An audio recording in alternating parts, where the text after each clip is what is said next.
Namaste, Haribol, Radhe Radhe. Welcome to Read with me, Srimad Bhagavatam. And we are continuing chapter 2 of Canto 2. In the last episode, we talked till text 18. Today, we'll be picking up from text 19. Before we begin, all glories to the great devotees and to the great Vedic scripture Srimad Bhagavatam. As we know that Srimad Bhagavatam is the cream of the Vedic knowledge. This scripture is Shri Krishna personified, Shri Krishna himself. So Srimad Bhagavatam is a great text that we all must read. And when we are reading Srimad Bhagavatam, we should make sure that we are reading it with a pure heart, and the source, if we are listening it, the source should be of a bona fide devotee. All the glories to the great devotees of the great Lord. All glories to my darlings, my cute Kishori darling Madhusudana ki jai. I offer this at the lotus feet of my darlings, cute Kishori, darling Madhusudana ji, and at the lotus feet of Sri Chaitanya Mahaprabhu,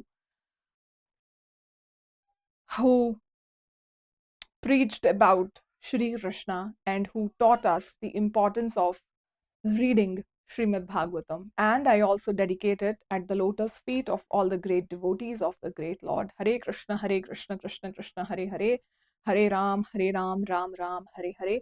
Om Namo Bhagavate Vasudevaya, Om Namo Bhagavate Vasudevaya, Om Namo Bhagavate Vasudevaya. Text 19.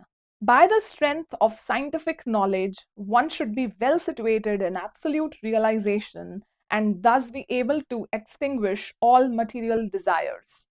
One should then give up the material body by blocking the air hole through which stool is evacuated with the heel of one's foot, and by lifting the life air from one place to another in the 6 primary places. Now, in all these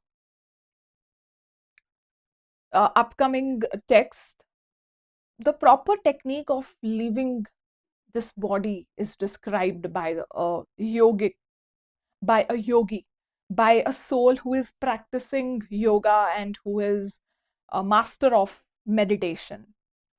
But it is said that simply by chanting the holy name of the great Lord, one attains power over his mind. So one who is a devotee of a great Lord doesn't have to go here and there following the mystic path, following the yogic path, because the bhakti yoga is the ultimate yoga. And when we are practicing bhakti yoga, we are attaining love for Shri Krishna, which is dormant in our heart. And we have the concentration of the mind very easily. The meditative devotee should slowly push up the air from the navel to the heart, from there to the chest, and from there to the root of the palate. He should search out the proper places with intelligence. Thereafter, the bhakti yogi should push the life air up between the eyebrows, and then blocking the 7 outlets of the life air, he should maintain his aim for going back home, back to Godhead.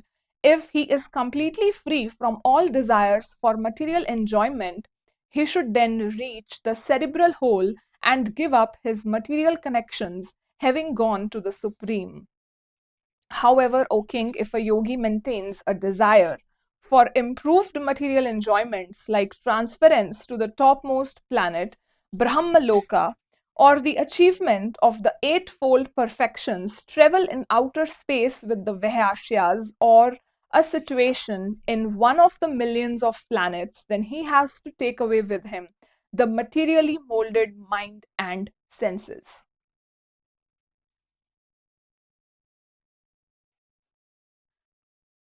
How can we enter the spiritual kingdom?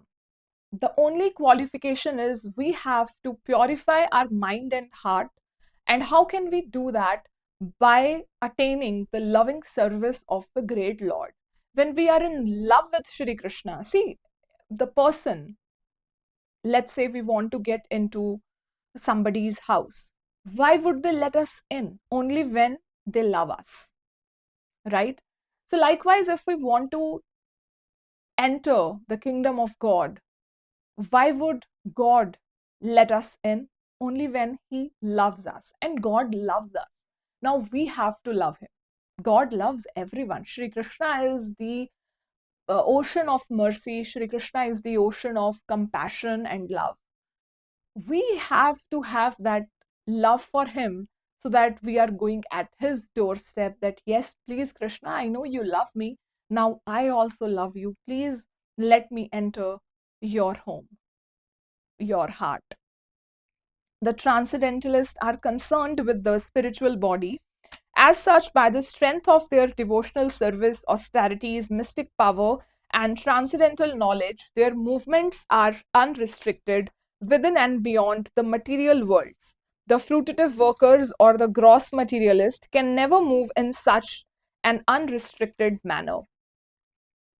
O king, when such a mystic passes over the Milky Way by the illuminating Shushumana, to reach the highest planet, Brahmaloka, he first goes to Vaishvanara, the planet of deity of fire, wherein he becomes completely cleansed of all contaminations, and thereafter he still goes higher to the circle of Shishumara to relate with Lord Hari, the personality of Godhead. So we should have a connection from our side. We are connected from God's sides. We are connected. We are all parts and parcels of Him, but we should also make a connection from our side.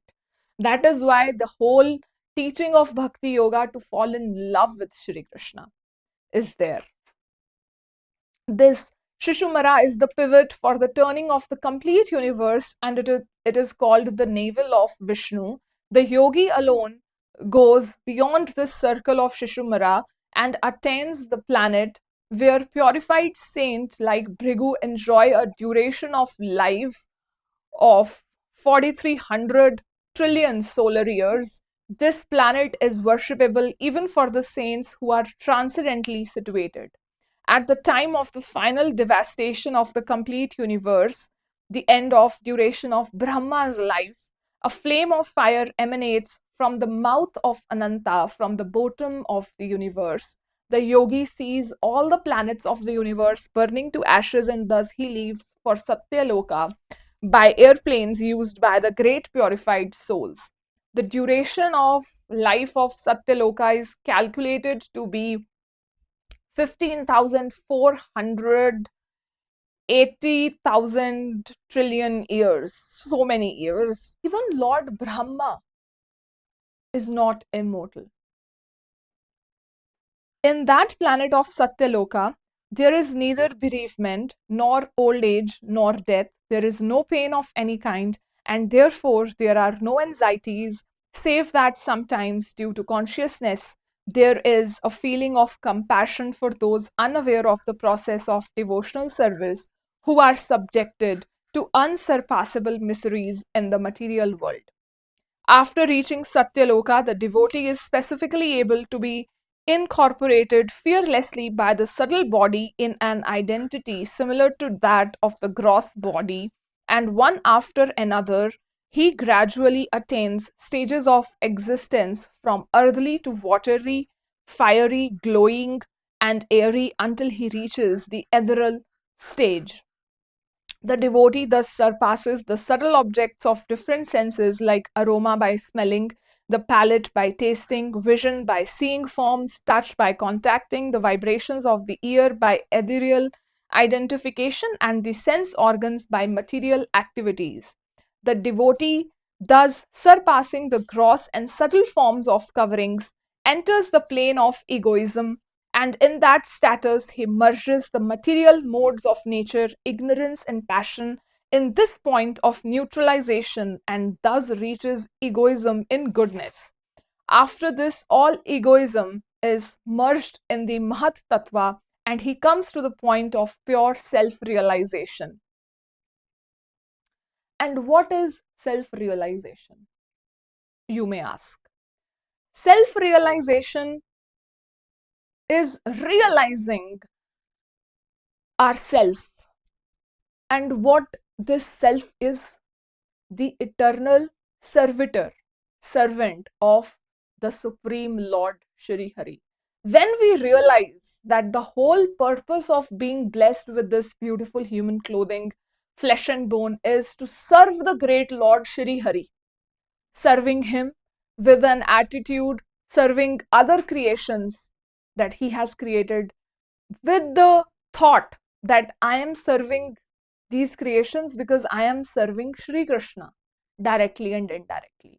Whatever we are doing, all the household chores, all the work related chores, all the relationships that we are dealing with, everything that we can see that we are going through, that we are evolving, that we are experiencing, that we are feeling, when we have this realization that everything belongs to Shri Krishna and whatever I do myself is to be surrendered at the lotus feet of Shri Krishna. That is self realization, and the soul going through all these different stages that are being mentioned in the different text of this Canto 2, Chapter 2, is the process of self realization. Only the purified soul can attain the perfection of associating with the personality of Godhead in complete bliss and satisfaction in his constitutional state. Whoever is able to renovate such devotional perfection is never again attracted by this material world, and he never returns. So, whosoever attains this perfection of associating with the Supreme Personality of Godhead, nothing else, like that person is not desiring of any material wealth, of any material thing, and his only desire is to be associated with the great Lord Shri Krishna, to be with him in Golok Vrindavan, just like Yashomati Maiya, just like Nand Baba, just like all the gopis and gopas and all the great bona fide devotees of him. Being associated with Shri Krishna, when a soul has this desire, only then can he enter his kingdom. Your Majesty, Maharaj Parikshit, know that all that I have described in reply to your proper inquiry is just according to the version of the Vedas, and it is eternal truth. This was described personally by Lord Krishna unto Brahma, with whom the Lord was satisfied upon being properly worshipped. Once Lord Brahma satisfied Lord Krishna, that's when Lord Krishna revealed this eternal truth to him. So this is true, this is eternally true, and no foolish person can raise a question. For those who are wandering in the material universe, there is no more auspicious means of deliverance than what is aimed at in the direct devotional service of Shri Krishna. How can we come out of this grip of material existence? Just one simple way. That is Bhakti Yoga, the pure devotional service. This is the only means that we can come out of the clutches of materialism. Just one way. Bhakti Yoga. The great personality Brahma, with great attention and concentration of the mind, studied the Vedas 3 times, and after scrutinizingly examining them, he ascertained that attraction for the Supreme Personality of Godhead Sri Krishna is the highest perfection of religion. The personality of Godhead Sri Krishna is in every living being along with the individual soul, and this fact is perceived and hypothesized in our acts of seeing and taking help from the intelligence. O King, it is therefore essential that every human being hear about, glorify, and remember the Supreme Lord, the personality of Godhead, everywhere and always. So, Bhakti Yoga is practiced in different forms. We know there is Navada Bhakti. I have even made one full video on the 9 doors to leading to the heart of Shri Krishna, 9 doors of Bhakti Devi, by hearing, chanting, remembering, serving the Lord, worshipping, praying, rendering service and love, becoming friendly, and offering all that we may possess to Shri Krishna is Bhakti Yoga. Those who drink through the oral reception, fully filled with the nectarian message of Lord Krishna, the beloved of the devotees, purify the polluted aim of life known as material enjoyment, and thus go back to Godhead, to the lotus feet of Him, the personality of Godhead, Shri Krishna. And this ends the chapter 2 of Canto 2. In the next video, we will be taking chapter 3, Pure Devotional Service, the Change in Heart. Till then, let's not forget that we have to be a self-realized soul. There is no other way. If only if we want to come out of the clutches of this material existence, if we are totally fine on this planet of suffering and we are enjoying being in the clutches of Maya Devi, being in the clutches of material existence, then no rush. Like, it's optional.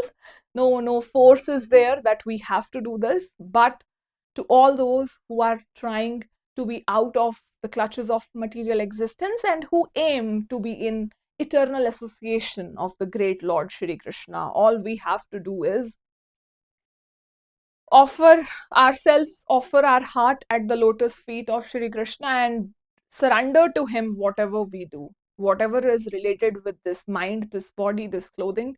We just surrender it at the lotus feet of Shri Krishna. We ignite the dormant love in our heart for Him, and we simply surrender Him, and we'll be self-realized, and we will one day attain eternal association of Shri Krishna. Till then, keep on chanting, keep on glorifying, keep on remembering the sweet Lord Shri Krishna. Hare Krishna, Krishna Krishna, Hare Hare, Hare Ram, Ram Ram, Hare Hare. Remember me in your prayers. I'll see you in the next one. Till then, Namaste, Haribol, Radhe Radhe. Radha राधित राधेशा Radhika प्राणवल्लभा Radha Ramana वन्दे त्वं राधिका प्रेम निर्जितः